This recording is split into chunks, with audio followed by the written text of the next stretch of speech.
40 ખોખા કેરી ઉતરશે આ આંબાની અંદર. આંબામાં વેલો મોર આવે છે અને કેરીને વધુ ઉત્પાદન ખેડૂતોને વધારે મળે છે એનાથી. જે મોરની પ્રક્રિયા ફૂટવાની હોય ત્યારે કે સૌરાષ્ટ્રમાં ઘણા બધા ખેડૂતો પૂછતા હોય છે કે અમારી જમીનમાં આંબા થતા નથી.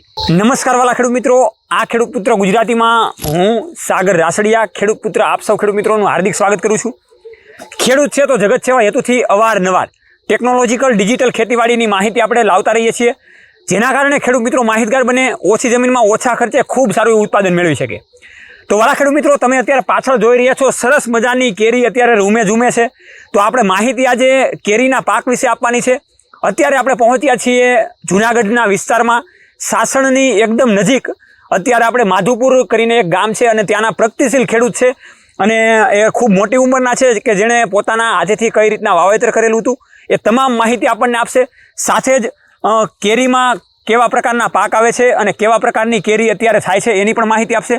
સાથે એગ્રોના પણ સનિષ્ઠ મિત્ર પણ આપણી સાથે જોડાઈ ચૂકેલા છે, એ પણ પ્રોપર માહિતી આપશે કે કઈ રીતના પ્રક્રિયા કરવાથી, કઈ રીતના ખાતર અથવા તો દવા વાપરવાથી કેરી પકવતા જે ખેડૂત મિત્રો છે વધારે માહિતી મેળવી શકે. તો વાલા ખેડૂત મિત્રો, આ પ્લેટફોર્મ ઉપર તમે બિલકુલ નવા હોય તો નીચેનું જે બટન છે એને દબાવીને આ ચેનલને સબસ્ક્રાઇબ કરજો અને ખેડૂત પુત્ર ગુજરાતીનું પ્લેટફોર્મ આપણું ફેસબુકમાં પણ છે, એને પણ ફોલો અને લાઇક કરી દેજો. વાલા ખેડૂત મિત્રો, કેરીના પાક વિશેની આપણે માહિતી લેવીએ એ પહેલા તમે જે અત્યારે પોસ્ટર જોઈ રહ્યા છો એ આરબીડી મશીન ટૂલ્સ પ્રાઇવેટ લિમિટેડ દ્વારા જે સરસ મજાનું ઘાસચારા કાપવાનું મશીન બનાવેલું છે અને આ મશીન આખા ભારત દેશમાં સબસિડી માન્ય છે અને ખૂબ સારી રીતે આપણા પશુપાલનને જે ઘાસચારો આપણે હોય એને કટિંગ કરીને ખવડાવી શકીએ છીએ, ખાણ સાથે આપી શકીએ છીએ, જેથી કરીને દૂધ ઉત્પાદનમાં પણ આપણે વધારો મળે અને ખૂબ સારી રીતે આપણને નફો મળે. તો વાલા ખેડૂત મિત્રો, ખૂબ મોટી ઉંમરના ખેડૂત પુત્ર આપણી સાથે જોડાઈ ચૂકેલા છે. કહીએ કે જે અનુભવી ખેડૂતો એની પાસેથી આપણને માહિતી વધારે મળતી હોય છે. તો આપણી સાથે દાદા જોડાઈ ચૂકેલા છે, એક ખેડૂત પુત્ર જ છે અને પોતે જ ખેતી કરી રહ્યા છે. તો દાદા, તમારો પરિચય આપો અને તમારું નામ જણાવો.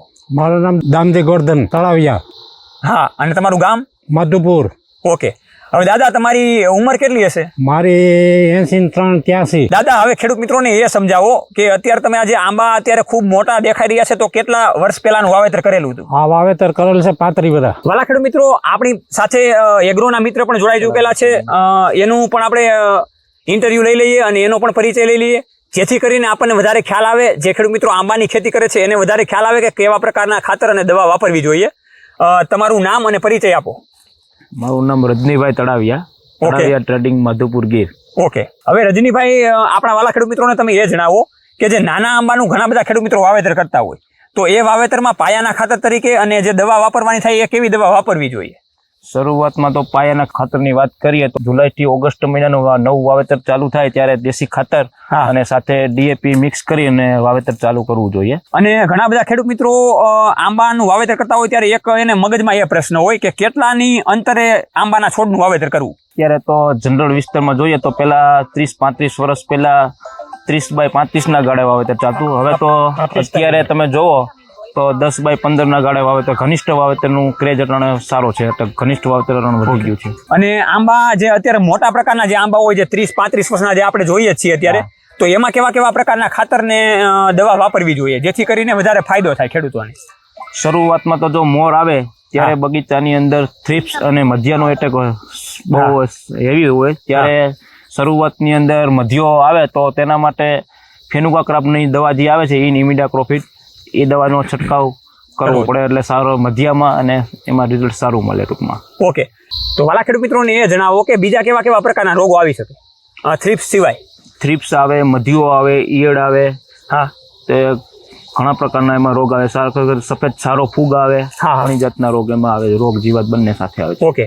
હવે ખેડૂત મિત્રોને બીજું એ જણાવો કે પિયત કેટલા સમય આપવું પડે આંબામાં જેથી કરીને ઉગાવો પણ સારો નીકળે, જે નાના આંબા હોય એમાં, અને મોટા આંબામાંનું પણ જણાવી દો.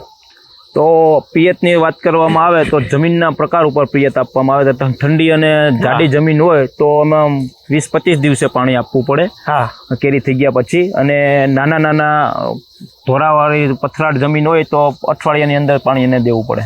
ઓકે. હવે ખેડૂત મિત્રોને બીજું એ જણાવો કે આંબામાં વધારે ઉત્પાદન લેવા માટે શું શું કાળજી રાખવી જોઈએ?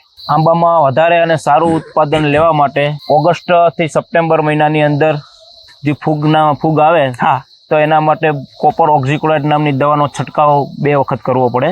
અને એની અંદર તેમાં પ્રોફેનો પ્લસ સાયપર ભેગી યુઝ કરવાથી સામાન્ય જીવાત પણ કંટ્રોલ થઈ શકે અને ફૂગની અંદર સારું કંટ્રોલ મેળવી શકાય મળી શકે. હવે વાલા ખેડૂત મિત્રોને એ સમજાવો કે માની લો કે આ કેરી પાકી જાય અને જૂન જુલાઈ મહિનામાં હાર્વેસ્ટિંગ થઈ જાય, એના પછી ખેડૂત મિત્રોને નવો પાક લેવો હોય તો પહેલાથી શું ટ્રીટમેન્ટ કરવી પડે ચોમાસું વાવેતરમાં, એ તમે જણાવો.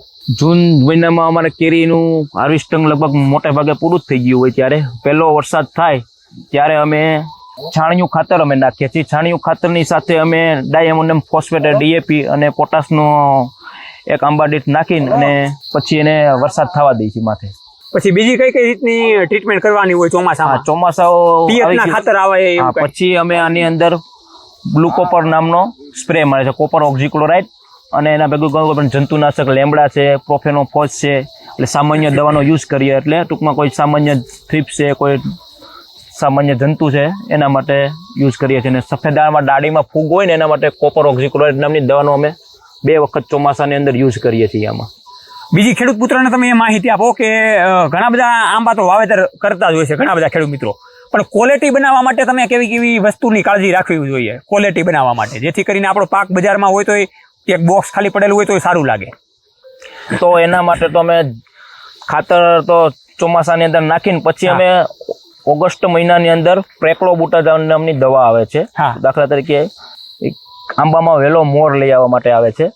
એના માટે અમે આંબાનું થડ છે એમાં થોડુંક રિંગ કરીને અને આંબાનો સાઇઝ પ્રમાણે, દાખલા તરીકે આ 30 વર્ષનું ઝાડ છે, 35 વર્ષનું, તો એની અંદર 30 ml દવા નાખીને અને એનો અમે યુઝ કરીએ છીએ. એટલે દાખલા તરીકે નવેમ્બર મહિનામાં મોર ફૂટવાની સક્રિય શરૂઆત થઈ જાય ટૂંકમાં. અને ઘણા બધા ખેડૂત મિત્રો દેશી ઉહળિયા પ્રમાણે કામ કરતા હોય છે, એમાં ગોળ અને દૂધનો ઉપયોગ કરતા હોય છે, તો એનું સમજાવો કે ભાઈ કેવું સારું રહે એમ. ફ્લાવરિંગ નવેમ્બર ડિસેમ્બર મહિનામાં ફ્લાવરિંગ હોય ત્યારે મોટા ભાગના ખેડૂતો અમારે ઓર્ગેનિક તરફ વળતા હોય, એના માટે દૂધ અને ગોળ પણ છાંટે છે અને એનું રિઝલ્ટ પણ બહુ સારું મળે છે. દાખલા તરીકે એનામાંથી પછી દૂધ ગોળ છાંટ્યા પછી એઝાટેટિવ નીમ ઓઇલ છાંટે છે, એ બધું બ્યુવેરિયા છાંટે છે, એનું પણ બહુ રિઝલ્ટ સારું મળે છે. હા, તો વાલા ખેડૂત મિત્રો, જે આપણે હાઇબ્રિડ નામની જે ખેતી કરતા હોય એની સાથે ઓર્ગેનિક ખેતી કરવામાં પણ આપણે સારું રિઝલ્ટ મળે છે. અને તમારી પાસેથી કાંઈ પણ માહિતી મેળવવી હોય તો તમારા એગ્રોનું આખું નામ જણાવો અને તમારો કોન્ટેક્ટ નંબર બોલી જાઓ, જેથી કરીને અમુક એવા ખેડૂત મિત્રો હોય કે ભાઈ એને સારી એવી માહિતીનો અભાવ ક્યારેક હોય અને ઉત્પાદન ના લઈ શકતા હોય તો એ કદાચ એને મદદરૂપ થઈ શકે. મારું નામ છે રજનીભાઈ તળાવિયા, તળાવિયા ટ્રેડિંગ, માધુપુર, ગીર. કોઈ પણ પ્રકારની ઓર્ગેનિક તથા જંતુનાશક દવા માટે ટૂંકમાં ગમે ત્યારે મને કોલ કરી શકો છો. અને એનો જે વિચાર છે એ રીતે પ્રાકૃતિક ખેતીનું આપણે ગોળ અને દૂધ વિશે જણાવ્યું, એ રીતે ઓર્ગેનિક વિશેની પણ માહિતી જોતી હોય તો અત્યારના ટ્રેન્ડિંગ સમય પ્રમાણે ઓર્ગેનિક માહિતી તમારે મેળવી હોય તો ઓર્ગેનિક ખેતીની માહિતી પણ તમને આસાનીથી મળી શકે છે. અને બીજું ખેડૂત મિત્રોને એ જણાવો કે આ જે ફાલની પ્રક્રિયા અને જે મોર આવવાનું ચાલુ થાય એ કેવા સમયગાળામાં ચાલુ થતું હોય છે? જનરલી જોવા જાય તો નવેમ્બર મહિનાથી ફેબ્રુઆરી મહિનાની અંદર શરૂઆત થઈ જાય છે. નવેમ્બર મહિનાની ફર્સ્ટ શરૂઆત થઈ જાય છે. કલ્ટર પાયેલું હોય, પ્રેક્લોબુટાઝોલ નામની દવા આવે, જુલાઈ થી ઓગસ્ટ મહિનામાં યુઝ કરે છે બધા ખેડૂતો. ઓકે. અને એ પ્રેક્લોબુટાઝોલ યુઝ કરવાથી આંબામાં વહેલો મોર આવે છે અને કેરીને વધુ ઉત્પાદન ખેડૂતોને વધારે મળે છે. ટૂંકમાં જે મોર આવતો હોય એ ખર્ચતો નથી વધારે અને એમાંથી વધારે કેરી બને. હવે તમે આમાં એ જણાવો કે આમાં આપણને કઈ રીતના ખબર પડે કે આ કેરી પાકી ગયેલી છે અને આ કેરી ઓરિજિનલ જ થવાની છે, બાકી ખરી જવાની છે, જેથી કરીને જે આંબાનું વાવેતર નથી કરતા એવા ખેડૂત મિત્રો આપણા સૌરાષ્ટ્રમાં ઘણા બધા છે, એને વધારે માહિતી પ્રોપર ખ્યાલ આવે કે ભાઈ આ રીતનું કેરીનું ઉત્પાદન નીકળતું હોય છે, તો આપણને એ જણાવો. જોવા જાય તો જો આ કેરી બધી છે, આ બધી કમ્પ્લીટ જ છે, આમાં કાંઈ કોઈ પ્રશ્ન આવવાનો નથી. પછી જોવા જોઈએ તો પાછળની જે કેરી હોય આમાં ગોઠલી ન હોય, આ કેરી બધી ખરી જવાની છે. આ બધી કેરી હવે કમ્પ્લીટ પરફેક્ટ થઈ ગઈ છે. જો આ બધી કેરી હવે કોઈ પણ પ્રકારનું કઈ ઇસ્યુ આવવાની કોઈ સમસ્યા છે જ નહીં આ બગીચામાં. હવે ખેડૂત મિત્રોને આપણે પ્રેક્ટિકલ કરીને બતાવીએ કે એમાં ગોઠલી કઈ રીતના ન હોય ને એ આપણે સમજાવીએ. અમુક વાતાવરણ સેટ ન થયું હોય ત્યારે ગોઠલી વિનાનું પ્રશ્ન બહુ થાય. જો આમાં ગોઠલી છે જ નહીં આમાં. તો વાલા ખેડૂત મિત્રો, આ પ્રકારની જે કેરી હોય એ ખોટી ટૂંકમાં કહી શકાય આપણે, એટલે એમાં ગોઠલી ના હોય એટલે કેરી થાય જ નહીં અને અચાનક ઓટોમેટિક ખરી જતી હોય છે. એમાં તાપ પડવાનું ચાલુ થાય ગરમી એટલે ઓટોમેટિક પડી જાય. હવે આ માની લો કે જે કેરી થઈ ગઈ છે તો હું તમને એ પૂછવા માંગીશ, આનો હવે કેટલો સમય લાગે પાકવાના દિવસોમાં? આપણે આનો હજી 2 મહિના લાગશે.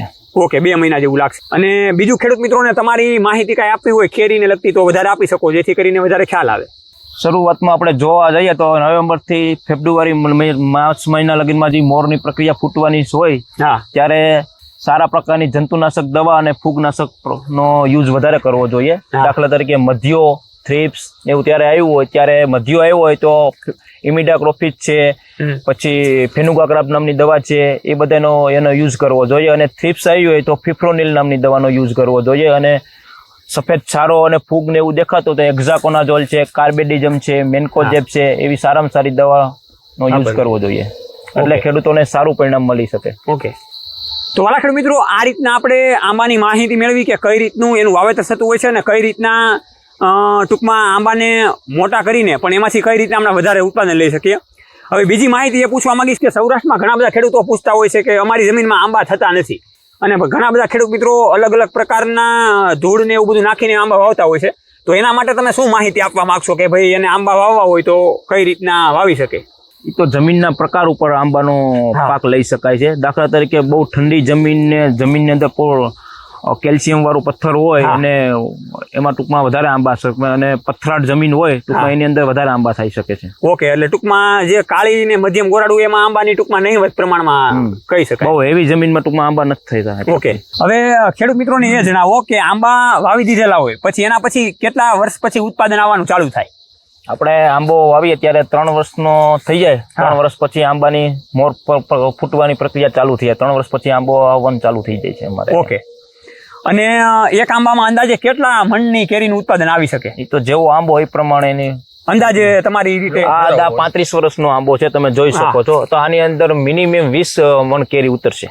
20 મણ કેરી ઉતરશે. 40 ખોખા કેરી ઉતરશે આ આંબાની. ઓકે, હવે ઘણી બધી વખત આપણે ગમે પાક વાવતા હોય પછી એને જ્યારે મેઇન મહત્વનું એવું હોય કે પાકમાંથી આપણે વળતર ક્યારે મળે, તો પાક પાકે ત્યારે આપણે વળતર મળતું હોય છે.